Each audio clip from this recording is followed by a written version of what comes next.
আসসালামু আলাইকুম। যারা গার্মেন্টস নিয়ে বসেন না, আমাকে শুধু প্রশ্ন করেন, তাদের জন্য আজকে এটা হলো গিয়ে একটা বডির একটা স্লিপ, যেমন একটা টি শার্ট বানানো হবে, এটা একটা স্লিপ, এটা একটা স্লিপ।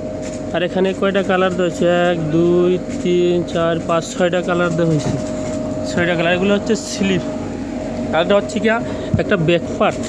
জি, এটা একটা ব্যাক পার্ট। এই যেখানে স্টিকার মারা হয়েছে, এই স্টিকার দেখে দেখে ব্যাক ফরন মিলানো হবে, ব্যাক ফরন মিলানো হবে। এটা হচ্ছে একটা ফরম পার্ট, ঠিক আছে?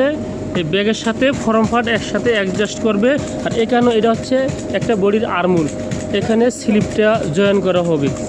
স্লিপটা জয়েনের পর একটা গায়ে, এটা হচ্ছে একটা স্টিকার ম্যান, এই স্টিকার মেশিন।